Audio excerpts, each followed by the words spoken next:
Los que en los 80 hemos disfrutado de los videojuegos como animales y los que seguimos disfrutando cuando podemos y incluso nos dedicamos de una u otra forma al sector, ya sea pues educando con videojuegos o creando, nos duele bastante una cosa que es cuando metemos en el mismo saco de los videojuegos cosas que a veces no se parecen demasiado a un videojuego o se parecen más a un casino o una máquina tragaperras que a un videojuego.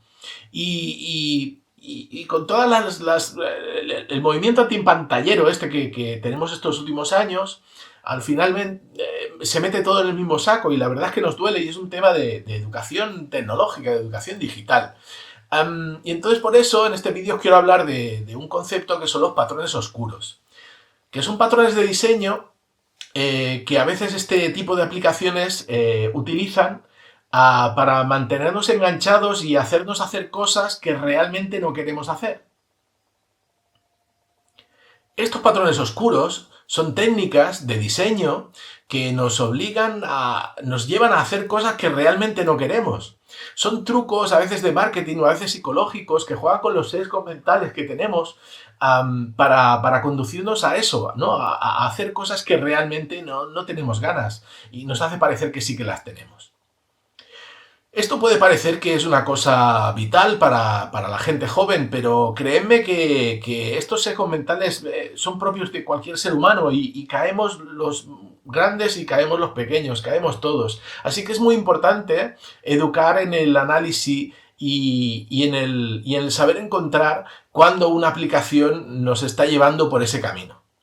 Así que vamos a ver qué tipologías de estos patrones oscuros podemos encontrar y cómo clasificarlos y cómo encontrarlos en esas diferentes aplicaciones.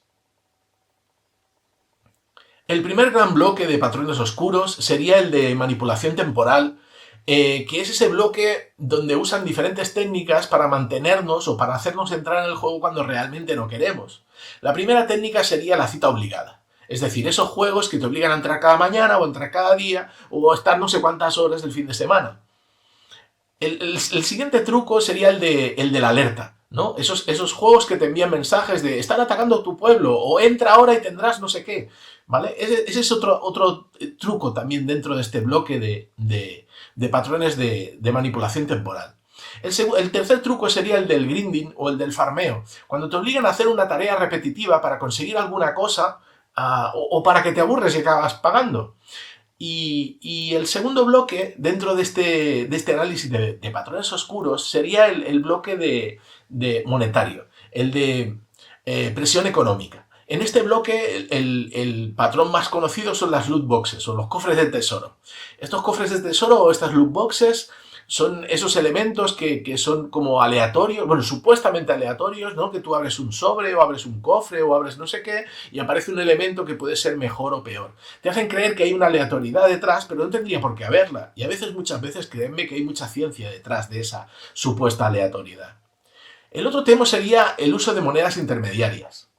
Cuando has de comprar cosas para el juego y el valor de esas cosas no está en euros, sino que está en una moneda intermedia, lo que hacen es que realmente no sabes hacer el cálculo en euros porque hay una conversión por en medio. Y esto hace que acabes gastando más de lo que realmente crees o que acabes pagando una cosa que no es lo que esperabas. Y el tercer punto dentro del bloque este de monetario sería el pay to win, que sería todos esos juegos que pagando o comprando algún elemento concreto hace que seas más bueno en el juego, que vayas más rápido, que saltes una fase. Y el tercer bloque sería el del diseño torticero o el de los trucos visuales, que esto es algo bastante más visual, que son, por ejemplo, pues aquellos botones de cerrar que son pequeñitos, o cuando te mueves desapareces y acabas dándole algo que no quieres, o cuando el coste de alguna cosa está bastante escondido, ¿vale? O hacerte intuir que vas a ganar alguna cosa, que estás a punto de ganar algo y realmente no es así.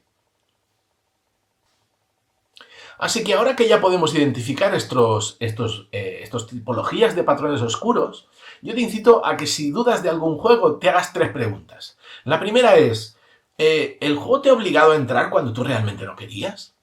¿El juego te ha obligado a hacer algo que realmente no te apetecía? ¿Has acabado gastándote monedas en algo que al final no servía para nada? Si la respuesta a alguna de estas tres preguntas es que sí, Yo lo que haría es darle 3 patadas al juego y buscarme algún juego de verdad, que los hay y hay muchos y son auténticas obras de arte, y aprovechar tu tiempo en disfrutar de una experiencia realmente enriquecedora. Y recuerda una cosa, cuando el producto es gratis, muchas veces el producto eres tú.